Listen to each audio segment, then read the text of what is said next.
Alright guys, what I just showed you is the sequence you should know on that forehand, especially when you're a beginner player. Now, there's a lot of things that are overseen and that are not done well enough when you're a beginner player, and that's the split step, the preparation, and the finish.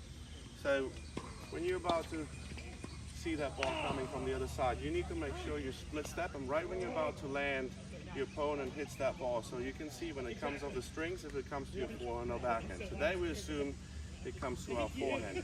An important thing on the split step is that you don't want to jump too high, right? You're wasting time. That you need to have a little hop, and then you land. That's all you need to do. And the other thing is, when you do that, make sure you keep your arms a little bit away from the body, because when you rotate your upper body in the preparation phase, you have a good spacing. A lot of players, when they split, even when they do the split right, they have the elbows too close, and what happens then is when they take the racket back, it's too much angular momentum going on there, too much angular stuff when they hit their forehand, so they cannot actually extend, and they're not going to have a good forehand. So it all starts in the prep when you split that your arms are out. Okay, so now in the rotation, I'm going to stand this way. When you see the upper body rotating, you feel a stretch in the back up here, so that means you're coiled pretty good. And make sure that the left hand helps you. The left hand gets the racket head in the right angle. So you open the hand a little bit, turn turn the strings right, pointing to the crowd while you setting up the prep. So you're not taking the racket back like this. You open the hand and turn a racket in your hands so the strings point to the crowd while you turn. Very important. So this first move is important. The left hand has to stay on the heart, so you're not just taking the racket back like this and hitting it. It's not a real take back. You need to coil the upper body. All right, so we have a split, we have a good turn, and now this is the key. Once you're ready and you turn, well, that's why you see the pros never late. They do this super quick, and then you search the ball wherever it is. So you don't have to think about where the ball is while you're running. So if you are ready to go and strike the ball, you can go wherever the ball is in this position, then you set the feet, and then you hit it. So a lot of recreational players, when they play, they don't split first, and then they go to a ball, and they're late because they skipped the split and the turn. So when you turn, you search the ball wherever it is, you set the feet, and then you hit. Make sure that when you split and you turn and you're ready to go, that your racket head goes down, and while your racket head goes down, you bend your knees. And then when the hip snaps in, the racket head falls in the right place here, and then you go forward and up and extend those legs. So here, bend, and then you go up. Make sure that you keep your head still. Very important point on that forehand. When you look at the contact point right here, so let's say I'm hitting a strong Eastern grip and my contact point is right here.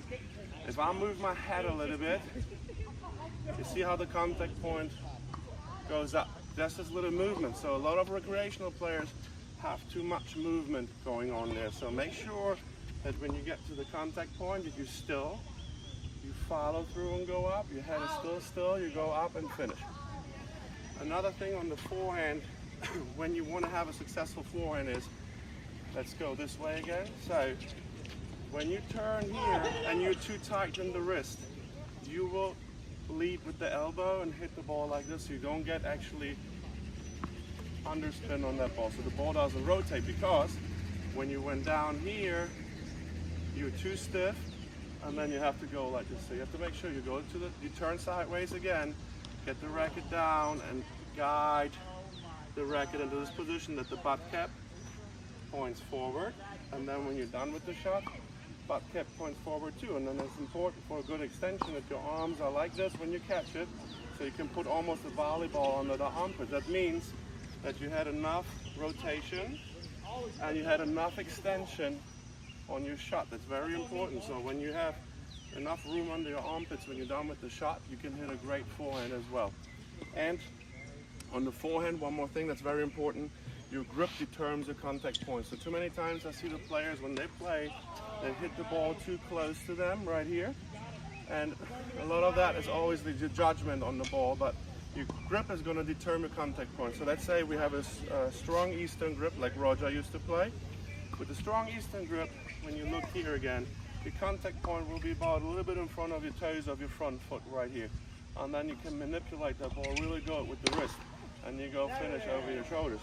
And then when you go a little bit more to a semi-western grip, your contact will be a little bit closer to you, because with that grip, you can't have an extension. It doesn't feel good right on the arm here. So when you go into a western grip even, your contact point is even closer to you, because you cannot extend it so much because of your grip. So what comes in place is then the hip snap a little bit more. With the western, you contact closer here, and then the hip snap is important to help you to hit the ball with a nice rotation over on the other side. So the grip is very important as well.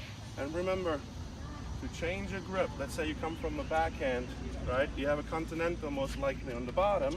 When you're done and it comes to your forehand, you need to open the hand. That's why I said at the beginning, when you split and turn, you need to open the hand, and the left hand manipulates the racket angle so you have the right grip here.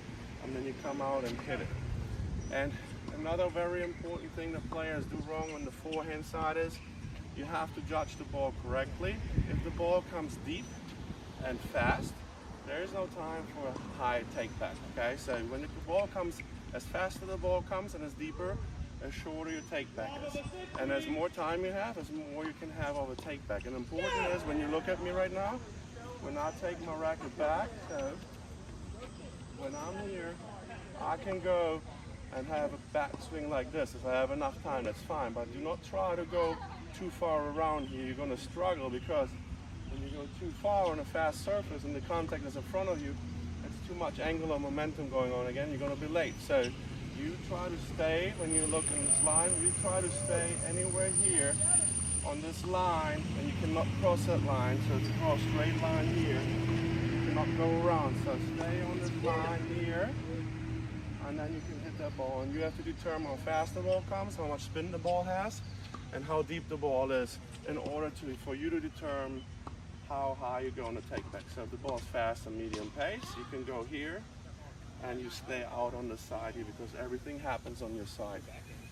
So I know it's a lot of info. Try to digest that a little bit, and it's important. And coming back to the main two things is, you need to split to determine where the ball is going to come, and you need to have this quick turn with the left hand staying on the racket hard. In that position, no matter what happens when you search for the ball, you don't worry about the foot position, because once you're prepared, you just search for it, and when you get close to that ball, you're ready to strike right after it bounces, and you should be set already in this position. You just let the racket head go and you hit.